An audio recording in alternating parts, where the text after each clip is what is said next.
You are listening to the VBAC Link podcast, and this is episode number 76. Today, we are talking with Brittany from Louisiana, and Brittany is, I think, the very first one of our VBAC trained doulas that we've had on the show. Or no, maybe it's not. The first one not from Utah. Yeah. How about that? Yeah, the first one out of state. From Utah. We've had Sarah Pixton with Birth Words, who's amazing, and a couple others. Karina was there, and Cassandra. Mm-hmm. Yeah, but that was before they were VBAC trained. Yeah, it was. Yep. Yeah. So, but guys, this is really exciting because it's for someone from another state that's taking our online VBAC doula training. And so I'm really excited. But before I geek out and get all giddy, squealy about this story, which is a really good one, by the way, if you didn't already guess, Megan has our review of the week. Yes, I do. And this is from Trizzled. I think is how you say it, on Apple Podcasts. And she says, I absolutely love this podcast. Megan and Julie are amazing and provide so much hope and inspiration. All the wonderful stories have helped me so much throughout my VBAC journey. Thank you, ladies, for creating this wonderful space. And thank you, Trizzled, for your amazing... That's what I thought of. That's funny. For your amazing review, because that just makes ours smile. We know we say it all the time. We love your reviews. And like she said, this space, you guys, our Facebook, VBAC Link community, and our Instagram, it's such a fun space to be in. So if you haven't liked or joined any of that on Facebook or Instagram, head over and do it, because these women all over the world are amazing, just like Brittany and Trizzled. I just thought of the PC Laptops guy where he's like, PC Laptops, we love you. And then I'm like, we love you. At the VBAC Link, we love you. Awesome. Well, should we turn the time over to Brittany? Wait. I got a story to tell first. Okay. I got a story, everyone. I was just at the most amazing birth today. It was not a VBAC birth, and it was not a first-time mom, but it was a home birth. This was her 5th baby, and I was her doula for her 3rd birth, and then she hired me again for her 5th birth. And it was pretty amazing. Her babies, she's a very petite woman. She's, I don't know, what would you say? She's like 5'2", maybe? 5'2", 5'3". 5'2", yeah. Pretty short, pretty slender, thin frame. Yeah. And all her babies have been pushing or over 9 pounds before today. My little giggle. This woman, her labor went from, 8-10 minutes apart to fast and furious, super quick. So I sped down there as fast as I could. And this woman, oh my gosh, she had a videographer and a photographer. So watch out, because there's going to be some pictures being shared. But this woman had so much power and strength, and she was literally roaring through her contractions, and every time she would yell, it would push her baby farther down, and it was just the most amazing thing. And it was a lot of work for her physically. There's a lot of emotional work going on that we had to do. There's just a lot of working dynamics come out. But let me tell you what, guess how big this baby was when it came out. Guess how big? I know you're going to guess. I'm going to do a little pause. Guess. 10 pounds, 9 ounces. Yeah. This little teeny woman pushed a 10-pound, 9-ounce baby out of her vagina. And guess what? His head, 15 inches. That's off the charts. That's over 100 percentile for his head. Well, no wonder she was roaring, because there was a lot of power coming out of that house. Let me tell you what. So I was so excited. I'm like, can I take a picture of your baby? Can I share it on my VBAC thing? Because people need to know that even petite women can have big babies if they're just given the chance. Yep. And she was past her due date, by the way. Her due date was just several days ago. And she's amazing. So I just had to tell you that little story, because a little bit of inspiration for your Women of Strength Wednesday. But anyways, before I get too far off, here is our intro.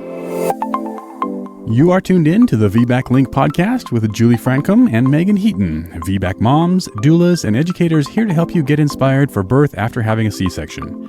Together, they have created a robust VBAC preparation course along with this uplifting podcast for women who are preparing for their VBAC. Although these episodes are VBAC specific, they encourage all expectant moms to listen and educate themselves on how to avoid a cesarean from the get-go. The purpose of this podcast is to educate and inform. It is not meant to replace advice from any other qualified medical professional. Here are your hosts, Julie and Megan. Before we take up any more time, we are going to turn it over to Brittany and let her share her incredible, exciting, and super fast VBAC story with you. Can't wait, Brittany. Turn it up. Alrighty. Well, my story starts back in November of 2011 when I gave birth to my son. His name is Jack. I was 20 years old and very naive to the birth experience. I knew I wanted a natural birth, but I did absolutely nothing to prepare myself for that. And I just thought that I would go into labor and he would come out and that would be the end of that. So I chose the first doctor I could find at the closest hospital. And my first red flag should have been the due date that was given to me, because my cycles at the time were consistently 34 days, but they gave me a due date based off of a 28-day cycle. So 6 days off for a first-time mom. That's pretty significant difference. Pretty big deal.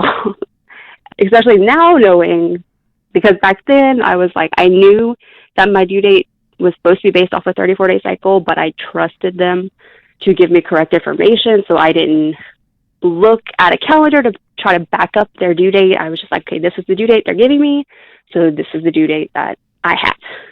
So it was a pretty smooth and uneventful pregnancy. It was beautiful, perfect. I got all the way to the end, and I was going in for a 40-week appointment. On their end, I was 40 weeks, 2 days. In reality, I was only 39 weeks, 3 days. Thought it was a regular appointment. So I was a college student. I went to class all day. I had nothing to eat. I just went to class, went to my appointment, and I get there, and they say they want to do NSTs. And at the time, I had no idea what that was because I was completely uneducated about everything. And I go in the room, and they hook me up to monitors. They come in every 30 minutes, tell me to turn on this side, turn on that side. And about 2.5 hours in, the nurse practitioner comes in, and she's like, we don't like the way baby's responding to you on your left side.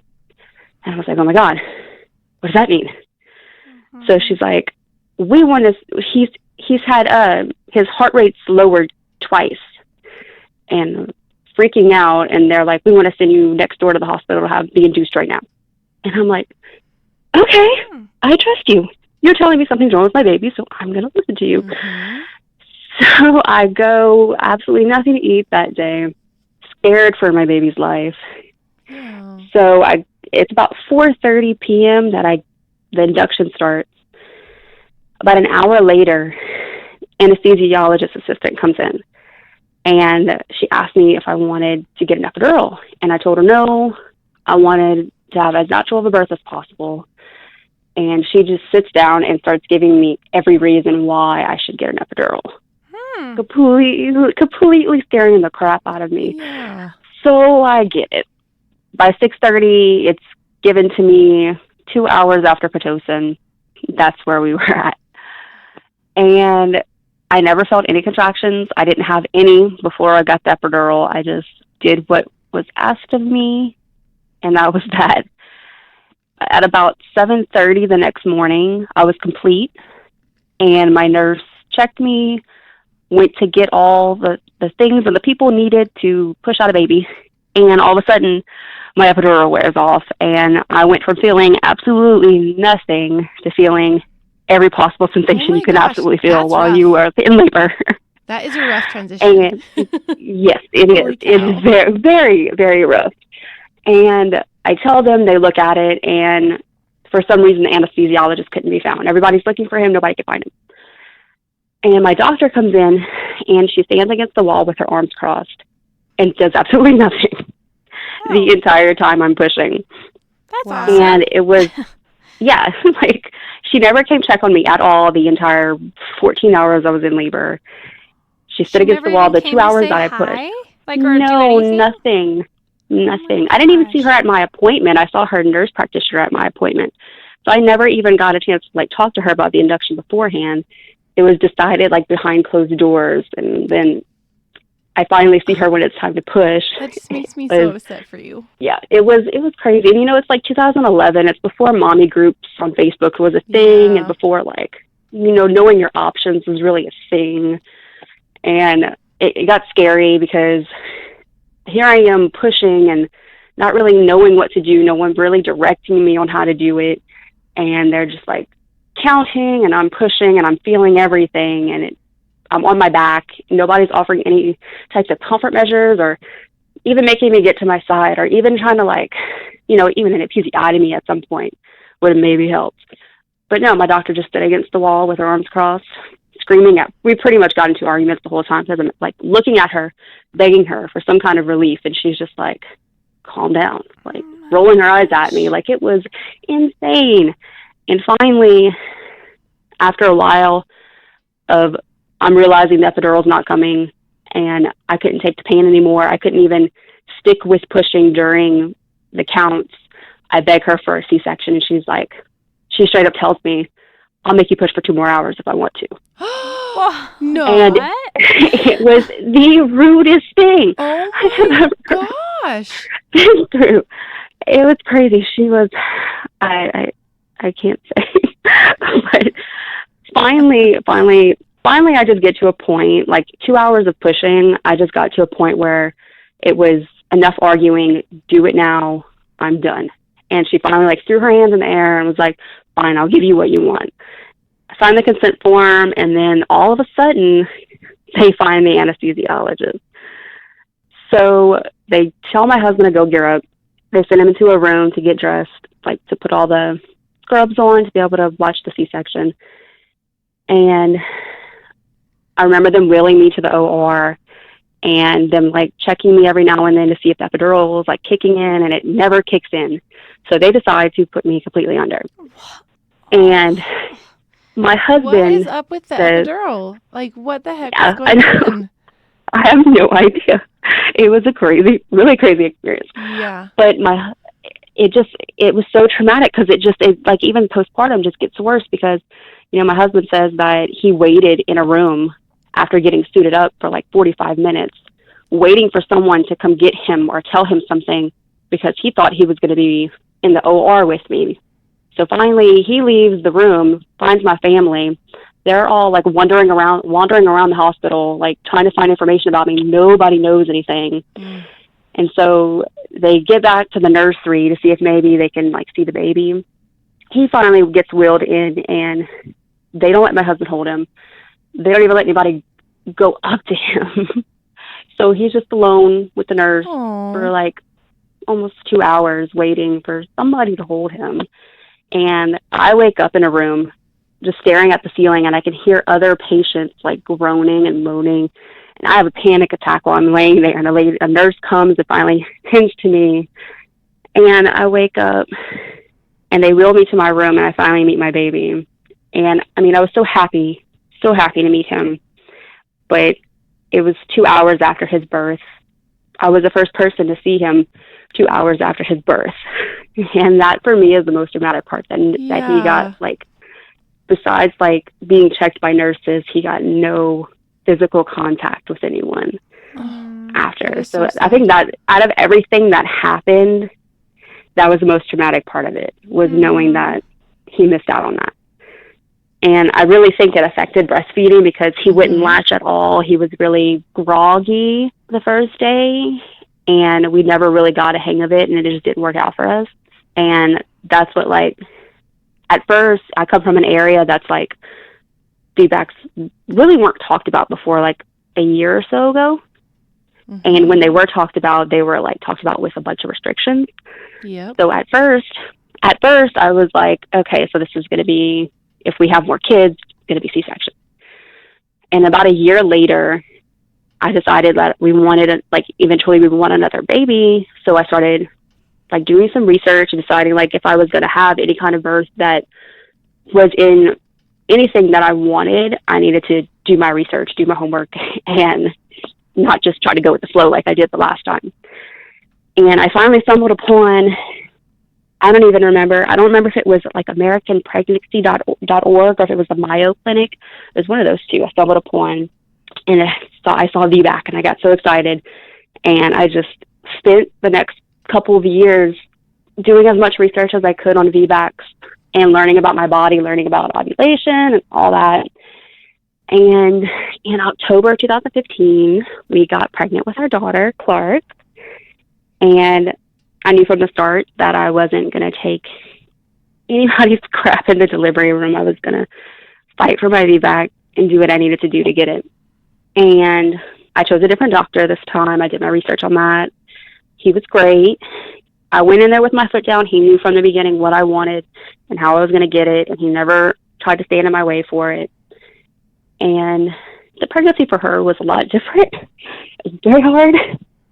And we had a really big scare at 36 weeks with the gallstones that almost ruined things. But thankfully, I was able to get those to go away and stick to the plan. When I found out I had the gallstones and there may have been some kind of inducing early section talk, I decided to get my butt into gear and just start doing every little thing that I didn't find too crazy to get my body like ready to go into labor. So I got my yoga ball. I was on that every single minute of the day I could be on it. I started taking primrose oil. I started putting some clary sage on my wrist. At 40 weeks, 5 days, I hadn't been checked. I didn't do cervical checks for a few weeks. But at 40 weeks, 5 days, I decided to do one just because I was past my due date and I just wanted to see where things were. And I was 3 centimeters. Yay. Yeah, it that was would great. excite me. Everything I was doing was working. I was like, I think I want to say I was 80% effaced. I can't remember exactly, but I want to say it was 80. 3 centimeters, 80% effaced. She wasn't engaged yet. She was still high. But the day I went in, my doctor was like, look, I'm going on vacation in 2 days. And I was like, no, you're not. He was like, I am. So he asked me if I wanted to do a membrane sweep. And I wasn't very educated on membrane sweeps, so I decided to do it. That was around 11:30 that morning. After I did it, I went back to work. I have a little receptionist sit-down job, so I just went back to work. I got off of work at 5, and I went do some shopping. So I went and walked for about an hour. I went home. We had my brother-in-law and his fiance over. We played board games. I was on my ball the whole time. I was eating pineapple, anything to try to get myself to go into labor that night so I could make sure that I had my doctor, because I didn't want any other doctor. After that, when they left, I went to take a warm bath. I stayed in there for about an hour, kind of dozed off in there. And then we tried to have sex after, and it just hurt way too much. It did not happen. Like 2 minutes in, and I was like, that's it. Nope, get out. And I went to sleep around 1:30. It was really late. And then at 5:30 a.m., I woke up to this really bad pain in my cervix. And at first, I didn't think it was a contraction because from everything I had read and everyone that I had talked to, contractions were menstrual cramp feeling. And this was nowhere near anything that people were saying and what I was reading. It was all in my cervix. It just felt like burning kind of, but also like stretching and painful. But it wasn't like so bad that I couldn't like talk or breathe through them. So I gave it a little while, and then about 7 minutes later I had another one. But I still wasn't like convinced it was a contraction because it was still in my cervix, not in like anywhere near my like ovaries or anything like that. Mm-hmm. So another 7 minutes go by and I have another one. So by that one, I'm like, okay, this is a contraction. It's the real deal. So I try to wake up my husband, and he's like dead asleep. Couldn't wake him up. So I'm like, okay, whatever. I have a while. We're just going to labor at home for a while. I get up. I go pick up a few things. I go like make sure our bags are packed. And then I decide it was about a half hour later, I decided to go take a bath. Just because the contractions were getting a little bit stronger and I wanted to ease them off a little bit. So I hop in the tub. They're still about 7 minutes apart. Some of them were 5 minutes apart. And my sister at the time lived with us, and she was getting ready for work, and she saw that I was up, so she came in the bathroom, and she's like, what are you doing in the tub? And I'm like, I'm pretty sure I'm in labor. And she was like, should I call in today?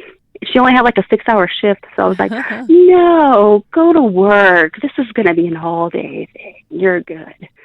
So she goes to work, and about 20 minutes later, my contractions go from like 5 to 7 minutes apart to 2 minutes apart. And I finally hop out of the tub at like 6:30. I wake my husband up, and I'm like, hey, we have to go right now.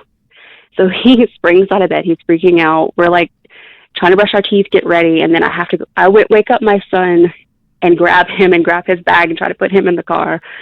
And by the time I get to the car, I feel like I may have hit transition, because I'm like walking around, like trying to ease the pain of the contraction a little bit. And somehow I end up at the front of the car. And all of a sudden I have this contraction that just like throws my one knee up into the air and my hands in the air. And I just like jump onto the car, like on the hood of the car. I remember that was the craziest moment of everything. Was just, for some reason, I needed to be on the hood of the car. Oh my goodness. And so the hospital that we decided to go to a different hospital this time. And it was a 30-minute drive for us. So that 30 minutes, the contractions were a minute apart the entire time. And my poor son's on the back seat, because we had arranged for somebody to pick him up. But because things happened so fast, it was just kind of like a, sorry, dude, you have to come with us type of thing. And we get to the hospital, and my husband drops me off at the ER because he did not want to deal with the parking garage with me in the car. And the second I get out of the car, they know exactly what's up, because my husband was like speeding through the drive. And he speeds off after they come put me in the wheelchair, and they run me across the hospital, because the hospital, the maternity ward, is on the complete opposite side of the hospital as the ER. So they have to run me all the way across the hospital. By the time we reach the front, my husband's running through the front doors with my son on his shoulders, and we all get in the elevator together. And by the time we get there, there's like 4 or 5 attendants like dealing with me, because I'm just like screaming and trying to jump out of my chair. And as the elevator is going up to the second floor, one of the attendants asked the other one if my water's broken. And as soon as she says no, my water breaks in the elevator. And it was so surreal. Like, I felt like I was in like a movie, like these crazy scenes in a movie where these labors are just like happening so fast and waters are just breaking everywhere. So we get to the room, and I just jump out of the chair, take my pants off and lay on the table, and I just start pushing. Gosh. Nobody's telling me anything. And everything was great until this point. And I'm pushing, and they have no idea who I am. They didn't have time to ask questions. They're just like, push this baby out. One of the nurses puts a monitor up to my stomach just to kind of get the baby's heart rate. And I may have pushed like 3 or 4 times by this point. And all of a sudden, I feel this burning, like somebody lights my perineum on fire with a lighter. And I look down, and the doctor just gave me an episiotomy. What? And I'm like, no, you didn't. So I start screaming. Gosh. And they were like, oh, baby's heart rate's low. We have to get her out now. I lost my mind. Wow. So just a couple more pushes and she's out. It was amazing. Feeling her come out of me was just the most beautiful thing I've ever experienced. And they take her to the table to make sure that the heart rate thing was just like something to do with pushing, which it was, because most babies, their heart rates drop during pushing. Yep. And so I'm like trying to just like recover from the fact that I just had a VBAC. Mm-hmm. And all of a sudden the nurse gives me a shot in my leg of Pitocin. And I'm like, oh my God, what is happening?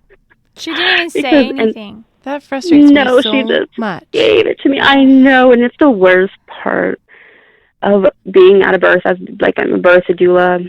And a lot of the times, most of my clients know what's happening beforehand, but I have seen it way too many times, episiotomies and that Pitocin shot. It's insane. Yeah, they don't even ask you. But they just do it. And I was only there for 5 minutes. That's what gets me the most, is that like 5 minutes there and 2 interventions. That's really frustrating. Yeah. So from that shot, I start shaking really bad, like bouncing off the table bad. So I decided that I wasn't ready to hold her yet. So I let my husband hold her, so at least somebody close to her was being held. And it was about 20 minutes. I decide I was good enough I felt comfortable enough and steady enough to hold her. And I looked at her, and she looked back at me, and I put her on the boob, and she took it right away. And it was so healing. Even with the episiotomy, even with the Pitocin, it was so healing. And the funniest part was when the doctor came down to stitch me up for my episiotomy. He's working on it, and then all of a sudden he sees my C-section scar, and he's like, "Wait a second, this was a VBAC?" Geez. And I was like, "Yeah, it's VBAC." And I didn't even sign consent forms until like everything that happened. Oh, no. I signed consent forms after the fact. Like, they already happened, and here I am signing consent forms like 30 minutes later. Oh, it was great. Not silly. But like, it's insane. It is insane. Like, what, it just blows my mind. Anyways, go on. I'm sorry. But that's pretty much the story. They didn't let my son in the room while I delivered.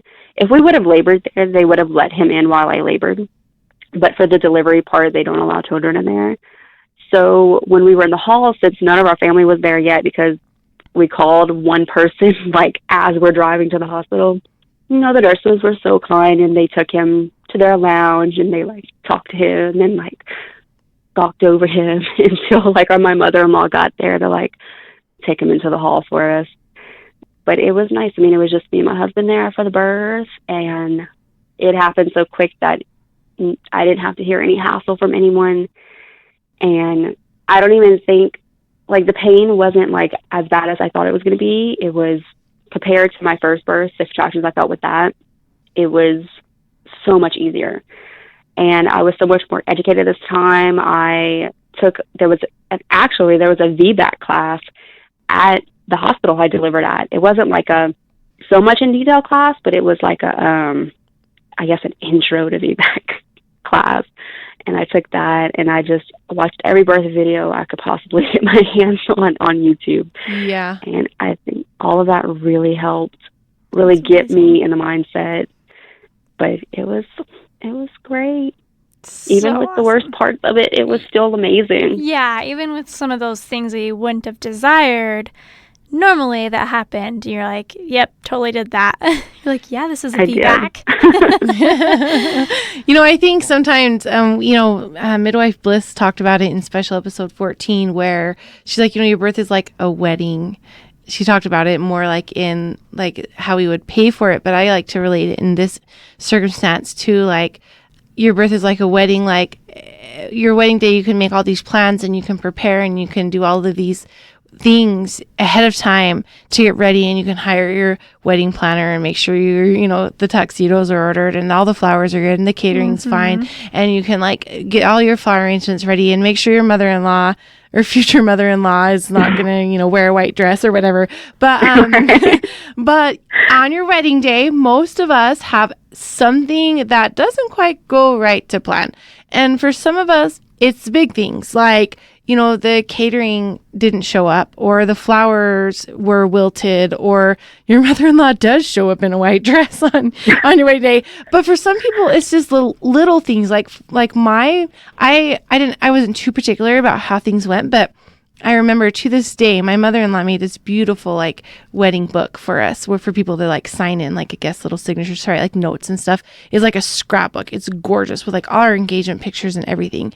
And I had bought Sharpie markers and white Sharpie markers because it was like brown pages and teal pages because my colors were teal and brown. This is probably really long-winded, but anyways, my brown pages were supposed to have the white marker on them, but somebody forgot to bring the white markers Yeah. out. So there was brown markers or black markers on the brown pages and on the teal pages. And you can read everybody's stuff just fine on the teal pages, but on the brown pages, it's really hard to read the writing because it's in black. And that was just like Right. a little detail thing, right? But it's, you know, and it's kind of like birth. You know, sometimes you're going to get most of what you want, but there's probably something that's not going to go how you expect it to or how you plan for. And sometimes it's a lot of things that go wrong or not wrong, but like not to plan, right? And so I think that that's one of the things we try and get across a lot in our classes and in our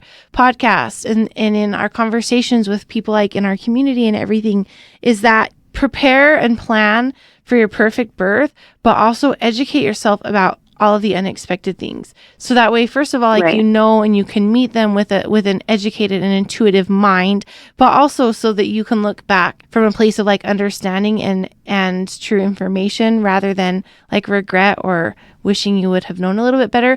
And for you, like, I'm really mad at those people that did those things without asking you. Like, unfortunately, that is something that happens so much in the birth room, and you just didn't have time to like react or watch because you were in there and you were just pushing your baby out, right? And so Right, I think exactly. a lot of people were just reacting, but that's still not a good excuse to just, you know, do an episiotomy without at least giving you a heads up, you know? Exactly. It's really And I really try frustrating. not to like, I try not to let that dictate that birth, because Yeah.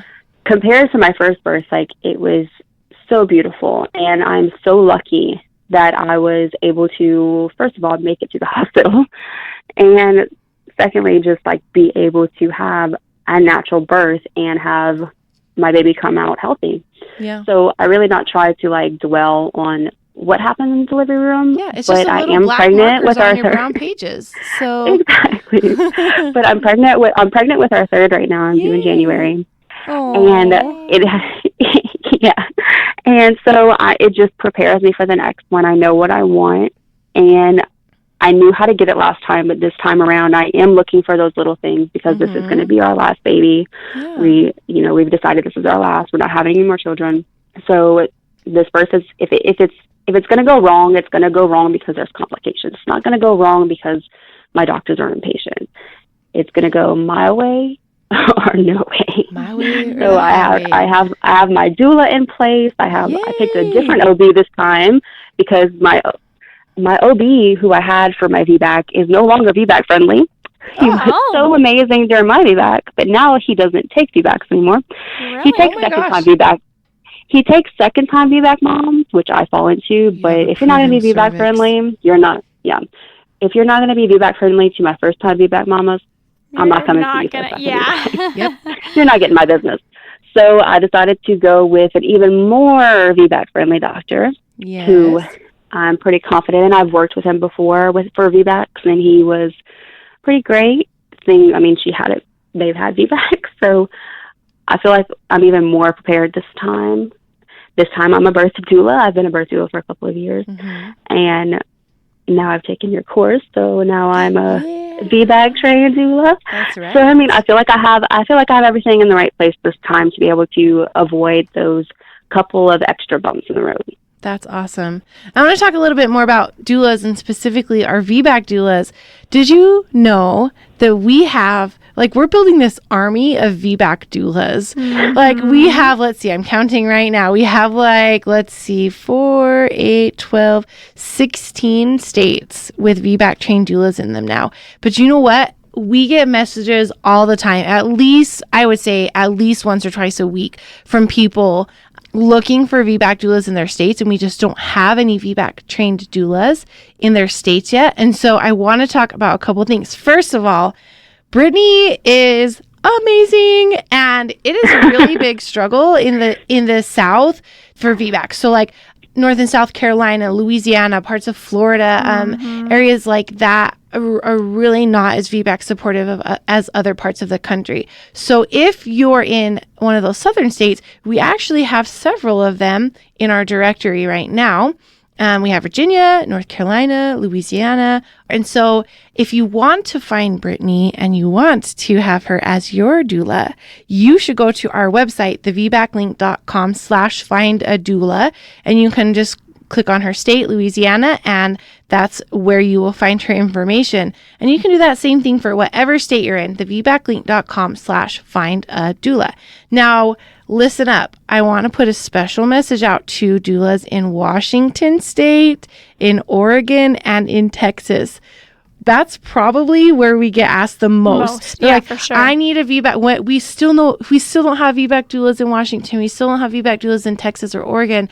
I think those are our top 3 right now. And so if you are a doula in one of those states, sign up for a course right away, because whenever we have parents looking for VBAC resources in a particular area, the first thing we do is go to our doula directory, find out which of our VBAC doulas are in their state, and we send them the information from the doulas. And let me tell you, Washington, Oregon, and Texas, we get asked about you guys a lot. So if you want us to help start referring expecting parents to take our training, get listed as a trained doula, we have a whole entire certification process. We award 4 CEUs through ICEA, so you can get your continuing education units as well for the course. And so if you are a parent and you don't see a doula in your state, we have a special deal. For when a parent and a doula sign up to take the course together, then you each get $20 off of the course. So it's called the Parent Doula Bundle. It's in our shop, thevbaclink.com/shop. So if you're in a state that's not listed already, find your doula, hire her, and then sign up for the course together. And guess what? You are both going to have the same knowledge and know exactly what you need to do to have a higher chance of a successful vaginal birth. You're going to know exactly how to navigate unexpected situations. You're going to know exactly what you need to find in a VBAC provider, and so many other things. We've taken a lot of time and energy and put it into this course so that you don't have to go and dig through studies and dig through research and dig through hours and hours on the internet, or asking questions on Facebook groups where you might get answers that are not as backed by evidence or supportive. So we really encourage you to do that. Doulas and parents. And doulas, sign up with your clients. Parents, sign up with your doulas. Our goal is to educate the whole entire world on VBAC so we can increase the VBAC success rates and we can reduce the overall cesarean rate. I don't know what else more I can say. I feel like I don't have a really good ending point for that little thing. Megan, talk about our class. I'm just saying, hit us up. Hit us up if you have questions on it. Email us. We're happy to answer anything about this. So I'm totally going to put Brittany on the spot. But is there anything that stood out to you, Brittany, about the course, or anything that, I don't know, what's your testimonial on it? Personally, you're a mom and doula that's personally taken it. So what would you say? I don't know. I am on the spot. I know, sorry. And it's okay. Going into taking the course, I felt like I was already pretty much, self-educated on VBAC. So there wasn't much that I didn't already know. I guess and I put it in my testimony, in my feedback. After I took the course, the biggest thing that stood out to me was women of color, because I think it was 2 weeks after I took the course, I had a VBAC woman of color, and she wasn't terribly mistreated during her birth, but it made me more aware during her birth of things to look out for. And I've had women of color before clients, and I could totally see the differences in care they got, whether they were VBAC or not. That portion really stood out to me, seeing the statistics and seeing the numbers in my face, I think really spoke to me the most. But I think that part really did stick out to me the most. I guess because I didn't really know the numbers before. Right. Everything else, I really I knew the numbers. I knew the statistics and the the VBAC calculator and all that. I knew all the numbers for all that, but just seeing it for that particular portion, it really opened my eyes. Yeah, and the racial disparity in the birth space is even bigger in the southern states. It's hard. So that's why we put that in there, is because it's even harder for, and I bet when you were thinking about what would a VBAC education class contain, women of color probably wasn't the first thing that popped in your mind. And so we really do cover everything. And so You do. I'm glad that you brought that up, because sometimes it's hard for people to really understand how much they don't know. And I know that me and Megan both felt that way going into our cesarean births, but also going into our VBAC births as we look back. And the more you know, the more power you have. That's just exactly a matter of fact. Awesome. Thank you so much. So much. Thank you, guys. I was so excited to do this. I'm so glad I got the chance. It's awesome. We're so glad to have our first foreign VBAC trained doula. Just kidding. We're in Utah. We live in a bubble. We don't have much racial disparity in Utah as it is. But we're so glad to have you. Really, we're glad to have you part of our VBAC doula family, and we cannot wait to see what you do to help influence VBAC for good in those southern states. Would you like to be a guest on the podcast? Head over to thevbaclink.com/share and submit your story. For more information on all things VBAC, including online and in-person VBAC classes, the VBAC blog, and Julie and Megan's bios, head over to thevbaclink.com. Congratulations on starting your journey of learning and discovery with the VBAC Link.